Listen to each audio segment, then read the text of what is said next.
ብድርና መዘዙ። ብድር አትበደሩ። አዎ እደግመዋለሁ፣ ገንዘብ በፍጹም አትበደሩ። በየሰፈሩ ልክ እንደ ሸቀጣ ሸቀጥ አንድ ቤት አልፎ አንድ ቤት በማይክሮ ፋይናንስ ስም ወይም ደግሞ በባንክ ስም ያላችሁን የሥራ ማስፋፊያ ብድር ተበደሩ፣ ሀብት ንብረታችሁን አስይዛችሁ ገንዘብ ተበደሩ፣ ስሩ እየተባሉ በርካቶች ባዷቸውን ስለቀሩት ሀብት ንብረታቸውን ስለተቀሙት እንዲሁም ደግሞ ሀብት ንብረታቸውን አጥተው ሰዎች ወደ ስደት የሄዱበት አደጋ ላይ የተጋረጡበትን ስለ ብድር አገልግሎትና ስለ ገንዘብ መበደር ዛሬ ሚስጥራዊ መረጃ የምነግራችሁናል። በርካቶቻችሁ ብድር ተበድራችሁ አዘቃት ውስጥ ወይም ደግሞ ዕዳ ውስጥ ተዘፍቃችሁ ያላችሁ ሰዎች ይህ መረጃ ለእናንተ ነው። በቀጣይም ደግሞ ገንዘብ ተበድራችሁ ስራ መስራት የምትፈልጉ ሰዎች ካላችሁ ይህ መረጃ ዛሬም ለእናንተ ነው። የተከበራችሁና የተወደዳችሁ ውድ ተመልካቾቼ የዛሬውን መረጃ ሳመጣላችሁ ሀብትሽ እንዴት ገንዘብ አትበደሩ ይለናል ልትሉ ትችላላችሁ። እናንተ ያላችሁትን እያላችሁ ዛሬ ስለ ገንዘብ ብድር እንዲሁም ደግሞ በርካታ ሰዎች ሳያውቁት ዕዳ ውስጥ ለተዘፈቁበት የብድር አገልግሎት ማወቅ ያለባችሁ ነገር ስለሆነ እስከ መጨረሻው ድረስ ከኔ ጋር አብራችሁኝ እንድትቆዩ በአክብሮት እጋብዛችኋለሁ። እንግዲህ የተከበራችሁና የተወደዳችሁ ውድ ተመልካቾቼ ብድር አትበደሩ ያልኩበትን ምክንያት ልንገራችሁ። በርካቶች ብድር እንሰጣለን እየተባለ የሚያጭበረብሩበት ግልጽ የሆነ የማጭበርበሪያ ሲስተም እየሆነ ስለመጣና ሰዎች ገንዘብ ንብረት የሚያካብቱበት በርካታ ሰዎችን ችግር ውስጥ የሚዘፍቁበት መንገድ ስለሆነ ማወቅ ስላለባችሁ ነው። ለመሆኑ ከማን እንበደር? ብድር ከተበደርን በኋላ ምን ማድረግ አለብን? ከመበደራችን በፊትስ ምን ማድረግ አለብን የሚለውን ዛሬ የተወሰነ ሃይላይት ልነግራችሁ ነው የመጣሁት። እስኪ ስለ ብድር የተወሰነ ልንገራችሁ። ብዙዎቻችሁ ታውቃላችሁ ብዬ አስባለሁ። ብድር ማለት እንግዲህ በግለሰብ ደረጃ ሊሆን ይችላል፣ በቡድን ደረጃ ሊሆን ይችላል፣ በመንግስት ደረጃ ሊሆን ይችላል። ያላቸውን ገንዘብ ወይም የተወሰነ ካፒታል ይኖራቸውና ሰዎች ለእናንተ ለስራችሁ ማስፋፊያ ሊሆን ይችላል፣ ለሀብት ንብረት መግዣ ሊሆን ይችላል፣ ዋሪቨር ለግንባታም ሊሆን ይችላል፣ ለሌላ ለፈለጋችሁት ከትልቅ ከተማ ጀምሮ ለፎቅ ግንባታ ጀምሮ እስከ ትንንሾቹ እስከ አርሶ አደሮች የማዳበሪያ ብድር ድረስ የሚሰጡበት የብድር ሲስተም ነው።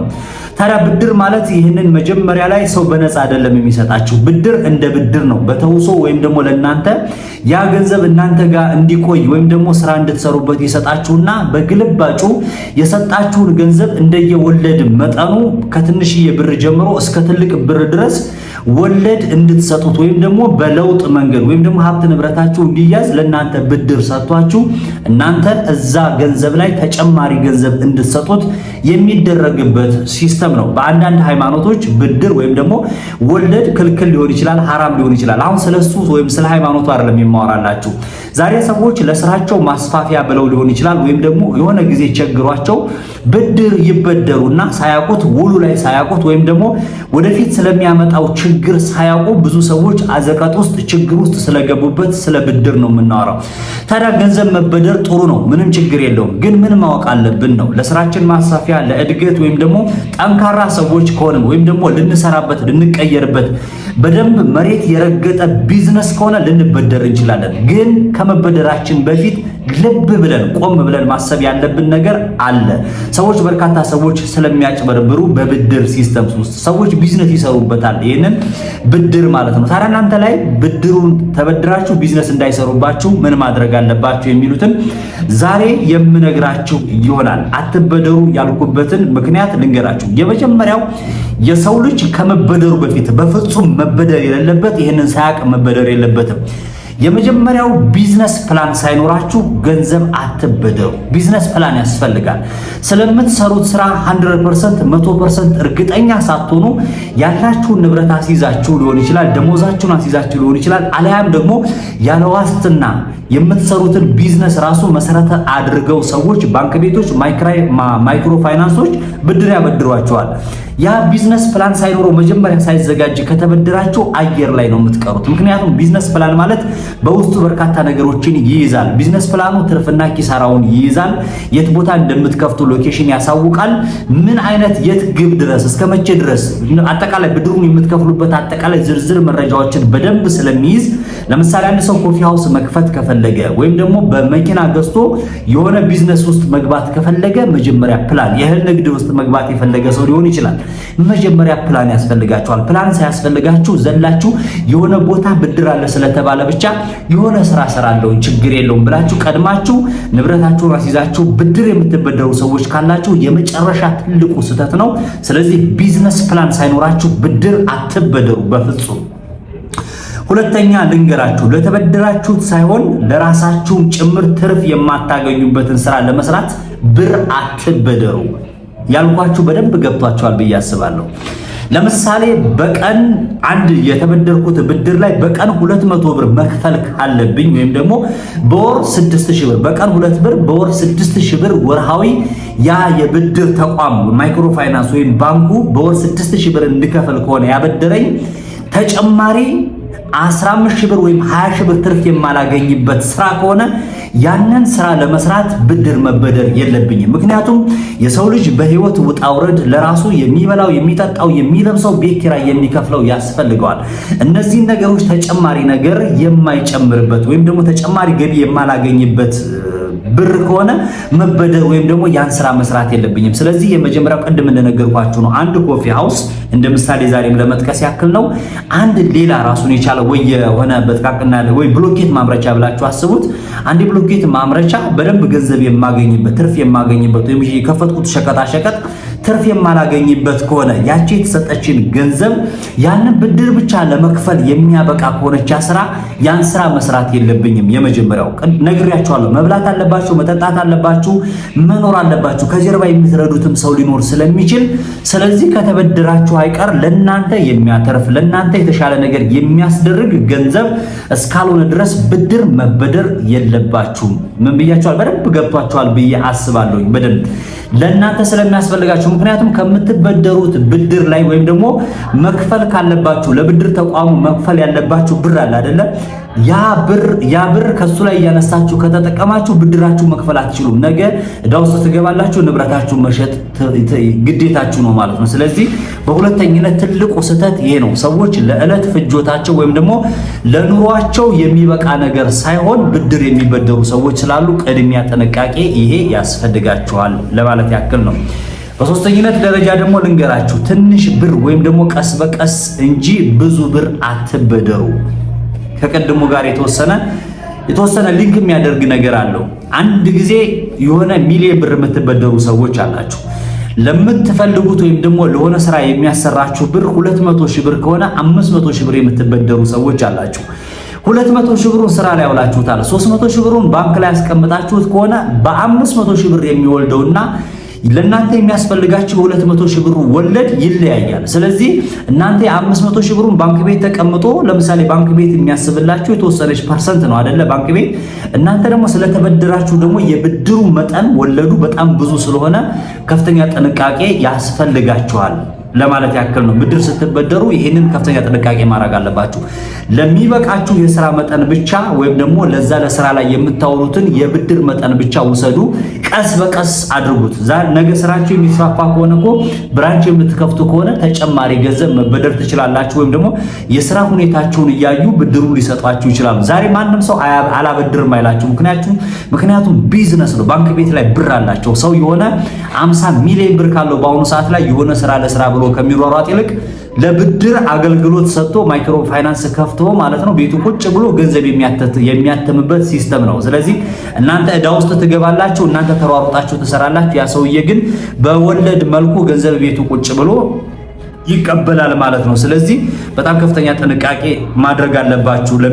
ለሚበቃችሁ ያክል ብቻ ገንዘብ ተበደሩ። ከዛ በኋላ ወለዱ ብዙ የሆነ ብድር አትበደሩ። በርካታ ሰዎች አሁን ፉክክር የበዛበት ወይም ደግሞ ገንዘባቸውን ይዘው ሰዎች የሚሰሩበት ያጡበት ሲስተም ስለሆነ ወደ ብድር መጥተዋል። ሰዎችን ወደ ገንዘብ ወደ ማበደር ሲስተም ስለመጡ የአንዳንዶቹ ወለዶች በፊት ጥቂቶች ስለነበሩ ወለድ እንደዚህ ብድር አበዳሪዎች ወለዱ በጣም ኦቨር ይሆን ነበረ። በአሁኑ ሰዓት ላይ ግን በርካታ ሰዎች በቅናሽ ዋጋ ወይም ደግሞ ወለድን በዲስካውንት ዋጋ ወይም ደግሞ ከፍተኛ የሆነ ማስያዣ ሳይጠበቅባችሁ ብድር የሚሰጡ ሰዎችም ስላሉ እሱ ላይ ልብ ብላችሁ እንድታስቡበት ነው። ከፍተኛ ወለድ ያለው ገንዘብ አትበደሩ። በጣም በርካታ ብድር አበዳሪዎች ስላሉ ከአንዱ የሚያበድሩበትን ሲስተም በትንሹ ማለት ነው ከ15 ከ30% ጀምሮ እንዲሁም ደግሞ ዝቅተኛ እስከ 2% ድረስ የሚያበድሩ በባንክም ደረጃ ይሁን በማይክሮ ፋይናንስ ደረጃ ያሉ ተቋሞች ስላሉ እነሱ ላይ ነው እንጂ ፎከስ ማድረግ ያለባችሁ በአነስተኛ ያሉት ላይ ከፍተኛ ወለድ ያለው ላይ መበደር የለባችሁ። ነገ ዕዳ ውስጥ እንዳትገቡ። ከአቅማችሁ በላይ የሆነ ብድር ተበድራችሁ የማትከፍሉት ወለድ የማትከፍሉት ዕዳ ውስጥ እንዳትገቡ ጥንቃቄ ማድረግ ይጠበቅባችኋል። እንቀጥል። ወደ መጨረሻው ስመጣላችሁ ደግሞ የወለድ ውሉ በጣም በርካታ ሰዎች ደግሞ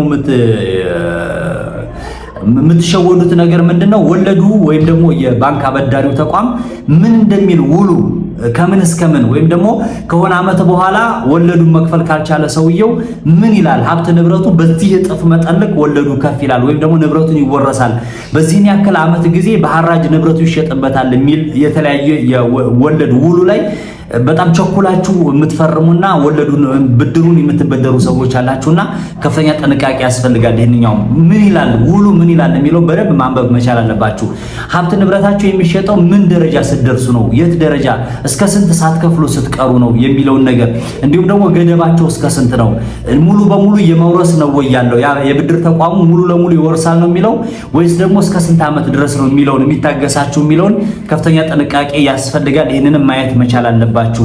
ከተበደራችሁት ብር ላይ በጭራሽ ለግል ፍጆታ ደግሞ ማዋል የለባችሁም። ቅድም እንዳልኳችሁ ነው። ከምታተርፉት ትርፍ ከሆነ ችግር የለውም። ከምታተርፉት ትርፍ ከሆነ ግን ከተበደራችሁት ብር ላይ በጭራሽ አንዳንድ ሰዎች ገንዘቡን ይበደሩና ለምሳሌ 500 ሺህ ብር ተበድረው 200 ሺህ ብሩን ስራ ላይ ያውሉታል። 300 ሺህ ብሩን ልብስ፣ ጫማ ሊገዙ ይችላሉ ወይም ደግሞ ለሌላ አገልግሎት ሊያውሉ ይችላሉ። ስለዚህ ይሄንን የተበደራችሁትን ብር ለግል ይዞታችሁ ለግል ፍጆታችሁ ባታውሉት በጣም አሪፍ ነው፣ ይመከራል። በጣም ለቸገራችሁ ነገር ከሆነ ችግር የለውም። ያው ችግራችሁን ቀዳዳችሁን ለመሸፈን ነው።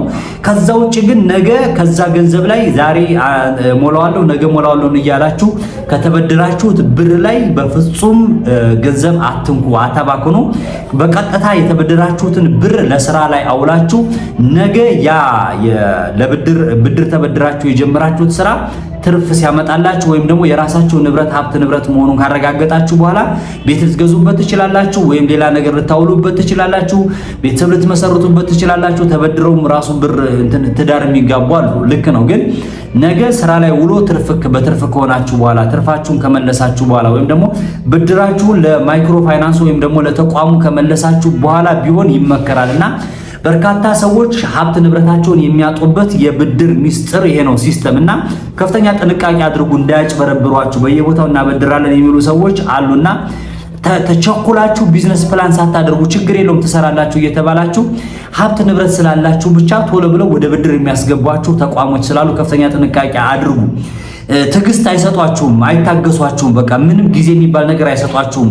አሁንም ባንኮችን መዝለፌ ወይም ደግሞ ይህንን የብድር ተቋም መዝለፌ ሳይሆን እነዚህ ሰዎች አበድሯችኋል፣ ምን ምህረት የለም፣ ፈጣሪ መፍራት የለም። ቶሎ ብለው ወደ ሐራጅ ነው የሚያወጡባችሁ። ምክንያቱም ፈርማችኋል እናንተ። አብዛኛውን ጊዜ አበዳሪ ተቋማት ትልቁ ትርፋቸው እናንተ ብድር ተበድራችሁ ወለዱ መክፈላቸው ብቻ አይደለም። ነገ እናንተ ተበድራችሁ ያስያዛችሁት ሀብት ንብረት ሲሸጡት ከፍተኛ ገንዘብ ያገኛሉ። በጣም ትልቅ ትርፍ ነው የሚያገኙትና ምህረት የሚባል ነገር ስለሌለ ከፍተኛ ጥንቃቄ አድርጉ። በርካቶች ስደትን መርጠዋል። እንዲሁም አርሶ አደሮች ገጠር አካባቢ ላይ ማዳበሪያ እየተበደሩ ማዳበሪያውን እየሸጡት ምንም አሁን ዝቅ ማድረግ አይደለም እየጠጡበት እየበሉበት። እንዲሁም በርካታ ደግሞ አንዳንድ አርሶ አደር ጀግና አርሶ አደር አለ፣ ብርቱ አርሶ አደር አለ። የተቀበለው ማዳበሪያ ቶሎ እርሻ ላይ አውሎ ሀብት ንብረት የሚያፈራ ሰው አለ። አንዳንዱ ደግሞ የተቀበለው ማዳበሪያ መሬቱ ላይ ከማዝራት ወይም መሬቱ ላይ ከማድረግ ይልቅ ማዳበሪያውን በከፍተኛ ብር ስለሚሸጥ ሸጦ የሚጠጣበት ወይም የሚጨፍርበት ደግሞ አንዳንድ አርሶ አደር አለ ወይም ደግሞ ገበሬ አለ። ሙሉ በሙሉ ማለት አይደለም፣ ጀግኖች አሉ፣ በጣም ጎበዞች አሉና እነሱም አሉ። ስለዚህ አትበደሩ ያልኩባችሁ ሲስተም ነው። ማዳበሪያም የማትጠቀሙበት ከሆነ ለመሬቱ የማትጠቀሙበት ከሆነ አትበደሩ። አርሶ አደሮችም ቢሆን ገበሬዎችም ቢሆን ወይም ደግሞ ከተማ ላይ ያላችሁም ሰዎች ቢሆን በፍጹም ብድር ማለት ነገ ጧት ላይ ኪሎ የሚያስቀንስ ነው፣ እንቅልፍ የሚያሳጣ ነው። መቼም በጣም ብዙዎቻችሁ ደርሶባችኋል ብዬ አስባለሁ። እንቅልፍ ያሳጣል። እውነቴ ነው። ብድር ካለባችሁ እየሰራችሁ እስካልሆነ ድረስ በጣም ይሄ ቢዝነስ የሚያንቀሳቀስ ከሆነ ችግር የለውም። ከዛ ውጭ ግን ተበድራችሁ እንቅልፋችሁን ከማጣት በሽታ የተያዙ ሰዎች አሉ፣ በድንጋጤ እስር ቤት የገቡ ሰዎች አሉ፣ መቀመቅ ውስጥ የገቡ ሰዎች አሉና ምክንያቱም ፓላራይዝድ የሆኑ ሰዎች አሉ፣ ያበዱ ሰዎች አሉ፣ ፎቆቻቸውን የተወረሱ ሰዎች አሉ፣ እብደት ውስጥ የገቡ ሰዎች አሉና ከዚህ ነገር ይሰውረን ፈጣሪ። ብድር ከመበደራችሁ በፊት አትበደሩ ያልኩት እነዚህ ሲስተሞች እንድታቆት ስለሆነ ነው።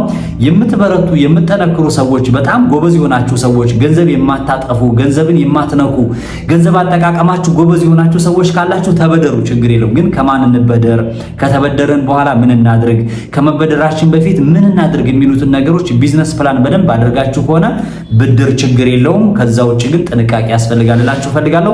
የተከበራችሁና የተወደዳችሁ ውድ ተመልካቾቼ እስካሁን አብሬያችሁ የቆየኋችሁት ሀብትሽ ነበርኩኝ። ለማታቁኝ ለምታቁኝ ደግሞ እንዳልኳችሁ እንኳን በሰላም አብረን ቆየን እላችኋለሁ። በቀጣይ በሌላ የቢዝነስ ፕላን ወይም ደግሞ በሌሎች ምርጥ የቢዝነስ ሐሳብ ተመልሼ እመጣለሁኝ። ይህንን የዩቲዩብ ቻናል ሰብስክራይብ ያደረጋችሁ ካላችሁ ሰብስክራይብ አድርጉ፣ ላይክም አድርጉ፣ ሼርም አድርጉት፣ እንዲሁም ደግሞ ፎሎ አድርጉኝ እላችኋለሁ።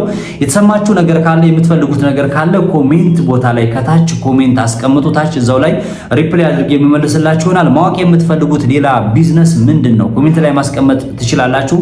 አስፈላጊውን ቢዝነስ አጣርቼ ወደ እናንተ የማቀርብላችሁ ይሆናል። እስካሁን ለነበረን ቆይታ ከልብ አመሰግናለሁ። በያላችሁበት የዓለም ዳርቻ ሰላማችሁ ይብዛ።